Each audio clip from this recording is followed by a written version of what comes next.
Hello students, this is Mohammed Shahzade here and we are started our next class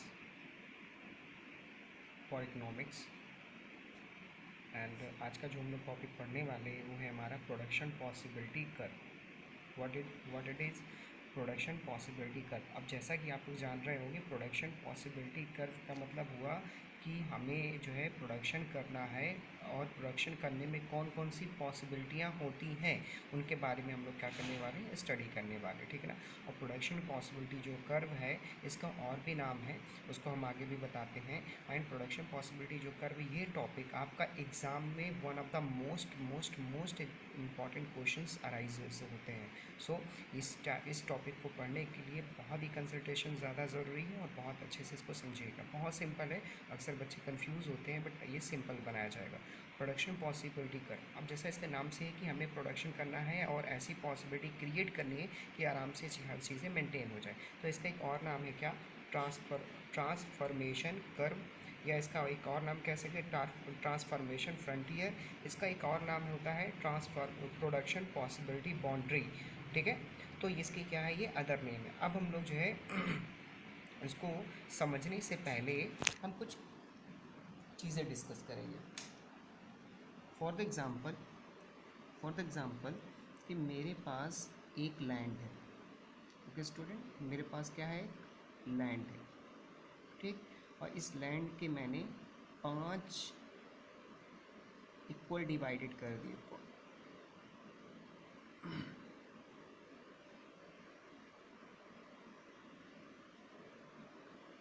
एक land है और मैंने जो इसमें जो है क्या करनी है, मुझे जो है इसमें कोई क्रॉप जो है अराइज करना है। फॉर द एग्ज़ाम्पल कि मैंने इसमें राइस उगाई, ग्रो किया, इसमें हर में मैंने क्या उगा दिया, राइस उगा दिया, ओके ठीक। अब जब राइस उगा दिया तो अब ये जो बाउंड्री है, ये जो दिख रहा है आपको, ये मेरी ज़मीन की जो बाउंड्री है, मेरी फील्ड की, मेरी खेत की जो बाउंड्री है, ये क्या है, ये है हमारा लिमिटेड। अब ऐसा तो नहीं इसके अलावा मेरी और कहीं पे ज़मीनें नहीं है, तो मैंने इस पूरी ज़मीन में मैंने क्या ग्रो कर दिया, राइस ग्रो कर दिया। इससे मुझे मैं जब यहाँ पर राइस ग्रो करता हूँ और जब इससे जो है मैंने राइस निकाला तो इससे मुझे 20 टन्स, कितने टन्स, 20 टन्स मुझे क्या मिलते हैं, राइस मिलते हैं। मैं इस राइस को लेके चला गया कहाँ पे, एक मार्केट चला गया। यहाँ पे सभी परचेज़र लोग हैं। अब परचेज़र ने कहा कि आप जो है क्या लेके आए, मैंने कहा मैं तो राइस लेके आया हूँ। उन्होंने कहा कि अरे भाई राइस की मुझे तो कोई नीड नहीं है, हमें चाहिए क्या, हमें तो चाहिए वीट। तो हमने कहा कि एक काम करो, अभी ये ले लो, नेक्स्ट टाइम हम जो है वीट लेकर के आपके लिए आएंगे। तो अब जो है नेक्स्ट टाइम मैं क्या करूँगा, नेक्स्ट टाइम जो सीज़न आएगा तो मैं जो हूँ इस पूरे जो है, जो ये मेरा ज़मीन है, ये पूरी 5 जो हिस्सों में मैंने डिवाइड करके रखा हूँ, इसके एक पार्ट में मैं क्या ग्रो करूँगा, अब जल्दी बताइए। यस स्टूडेंट, क्या ग्रो करेंगे, वीट। और बाकी की 4 हिस्सों में क्या रहेगा, राइस ही रहेगा। नेक्स्ट टाइम फिर से अगर जो है उन्होंने कहा कि उन्होंने फिर से डिमांड ज़्यादा कर दी वीट की, तो इस पर भी मैं ग्रो करने लगूँगा। इसी तरीके से इस पर भी करने लगूँगा और इस पर और इससे। अब ये बताइए कि जो पहले मैं 20 टन पूरे खेत पे उगाता था, तो क्या अभी भी 20 टन उगेगा, नहीं उगेगा। यहाँ पे मान लेते हैं फॉर एग्जांपल, पहले पूरे ज़मीन पे था 20 टन्स में ग्रो करता था, फिर इस पे मैंने वीट उगाना शुरू कर दिया तो 18 टन फिर होने लगा, ठीक है। अब जैसे पूरे पे क्या था, पूरे पे राइस में कुछ भी, वीट में कुछ भी ग्रो नहीं करता था, ज़ीरो। और राइस कितना मेरे पास था, 20 टन। अब जैसे ही मैंने वीट 1 टन उगाना शुरू किया, मुझे जो है राइस की क्वांटिटी को क्या करना पड़ा, कम करना पड़ा। क्योंकि जाहिर सी बात है भाई, ज़मीन तो मेरे पास इतनी ही है ना। जब इस पे मैंने जो है क्या उगा दिया, मैंने इस पे जो है अगर वीट उगा दिया, गेहूँ उगा दिया, तो बाकी पे जो है बाकी जो ज़मीन बचेगी उसी पे ना मैं चावल उगाऊंगा। तो क्या होगा, इससे धीरे धीरे क्या होगा, मैं अगर वीट का प्रोडक्शन बढ़ाता जाऊँगा और यहाँ पे मेरा जो राइस का प्रोडक्शन क्या होता जाएगा, कम होता जाएगा। 3, यहाँ पे 11, यहाँ पे 4, यहाँ पे 6, यहाँ पे 5 और यहाँ पे क्या आ गया, 0। तो इससे क्या समझ में आया भाई कि अगर एक जो है एक प्रोडक्ट का प्रोडक्शन अगर बढ़ाते जाएंगे तो मेरा दूसरा प्रोडक्ट का प्रोडक्शन क्या होता जाएगा, कम होता जाएगा। क्यों? क्योंकि मेरे पास जो रिसोर्सेज हैं वो क्या है, लिमिटेड है। ओके स्टूडेंट, तो इसी को हम लोग क्या कहते हैं, प्रोडक्शन पॉसिबिलिटी कर्व। अब आते हैं हम लोग डेफिनेशन पे। यहाँ पे डेफिनेशन आपको समझ में आ रही होगी। It is a graphical combination. कौन सा कॉम्बिनेशन स्टूडेंट? Graphical combination.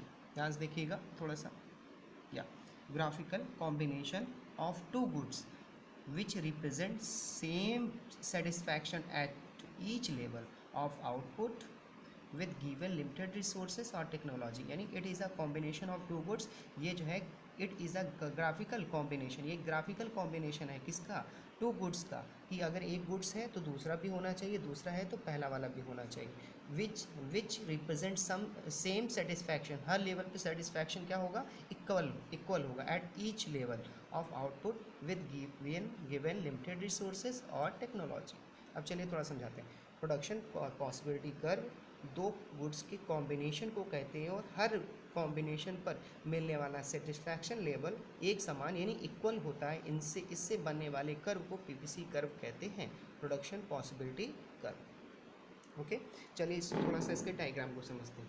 मान लेते हैं कि मेरा प्रोडक्शन, ये प्रोडक्ट है, पहला यहाँ पे first unit, first position, second, third, fourth, fifth, six.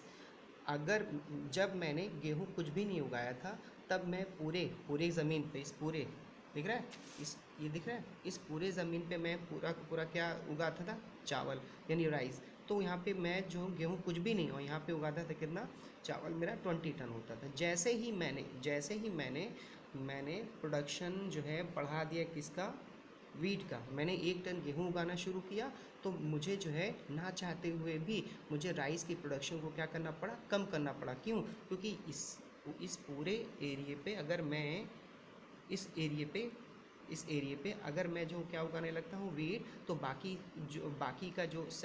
जो राइस मैं उगाता था इस पे मैं दोबारा ग्रो कर पाऊँगा नहीं, क्योंकि यहाँ पे फिक्स्ड हो गया है कौन, गेहूँ।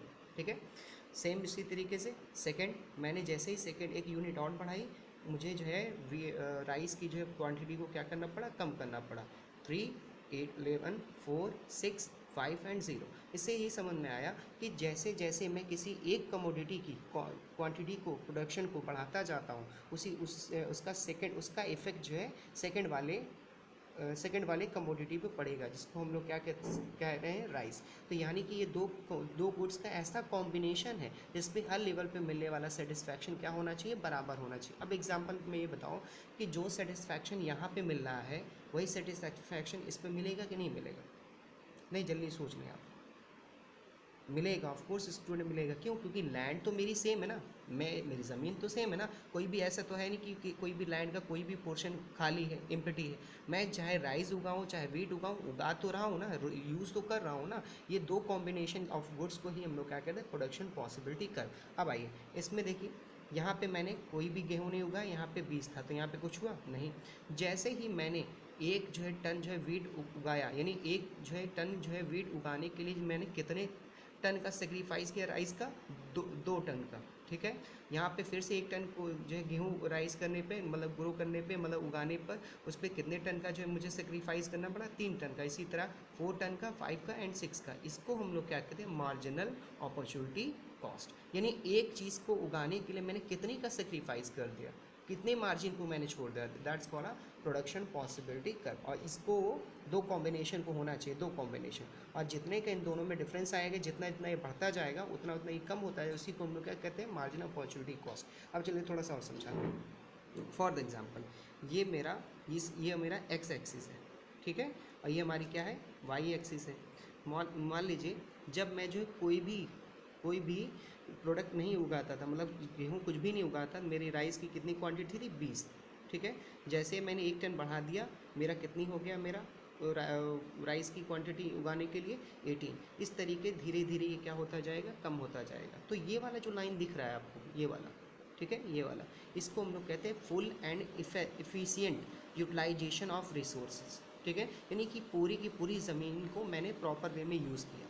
और अगर मान लेते हैं कि मैंने इतना, ये पूरी ज़मीन है मेरी, इतना हिस्सा मैंने छोड़ दिया, मैंने इस पर कुछ भी नहीं उगाया, तो इसको क्या कहते हैं, अंडर यूटिलाइजेशन ऑफ रिसोर्सेज। यानी इतनी ज़मीन का मैं जो छोड़ दिया, इसको कहते हैं अंडर यूटिलाइजेशन। मैंने पूरा इस ज़मीन का इस्तेमाल नहीं किया।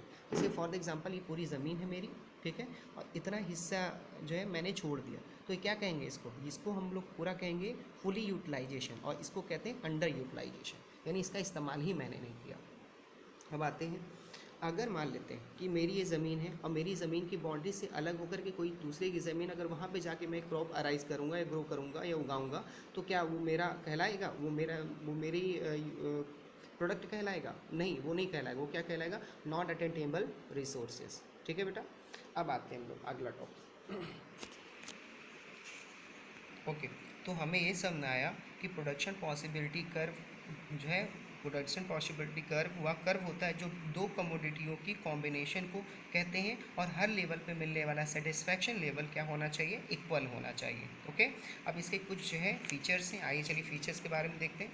फीचर्स पहला कहता है PPC curve, production possibility curve are always downward sloping. Downward sloping का मतलब नीचे की ओर गिरता है। जैसे ये देखो, ये क्या है, ये डाउनवर्ड स्लोप हो रहा है ना, नीचे की तरफ आ रहा है ना, नीचे की तरफ। अब एक सवाल आता है कि सर ये डाउनवर्ड नीचे क्यों आता है? आइए इसका भी आंसर है क्या? Downward sloping because due to inverse relationship, क्योंकि एक दूसरे में क्या होता है, कैसा रिलेशन है? इन्वर्स है। जाहिर सी बात है भाई कि अगर इसके प्रोडक्शन को हम बढ़ाएंगे तो इसके प्रोडक्शन को कम करना पड़ेगा ना, इसको कम करना पड़ेगा ना, तो इन्वर्स रिलेशन हुआ ना हमारा। चलिए नेक्स्ट वन, अब से second point, PPC curve are always concave to origin due to increasing marginal opportunity cost. Concave क्यों होता है? ये देखिए, ये कॉनकेव है ना, ये जो है ग्राफ क्या है, कॉनकेव है। क्यों? क्योंकि एक प्रोडक्शन को बढ़ाने के लिए मैंने कितने यूनिट्स का कंप्रोमाइज़ किया, कितने यूनिट का सेक्रीफाइस किया, इसी को कहते हैं मार्जिनल अपॉर्चुनिटी कॉस्ट। ओके, अब आइए कुछ इसके जो है अजम्पशंस हैं, देख लेते हैं। अजम्पशंस क्या है? The amount of resources in an economy is fixed. हमारा जो अमाउंट होना चाहिए रिसोर्सेज में, वो क्या होना चाहिए? फिक्स्ड होना चाहिए। Resources are limited. हमारे रिसोर्सेज यानी हमारी जो ज़मीन है, हमारी जो लैंड है, हमारा जो ज़मीन है, ऐसा नहीं कि अभी कुछ और है, कुछ दिन बाद कुछ और हो जाएगी, नहीं, वो लिमिटेड होनी चाहिए। फिर resources are fully limited and efficient utilised. ठीक है, जो हमारा रिसोर्सेज है पूरा का पूरा यूज़ होना चाहिए, कोई भी किसी भी तरीके कोई भी छूटना नहीं चाहिए। And technology are remain constant, और टेक्नोलॉजी हमारी क्या होनी चाहिए? कांस्टेंट होनी चाहिए। ओके स्टूडेंट्स, अगर कोई डाउट है तो हमें जो है मैसेज करिएगा।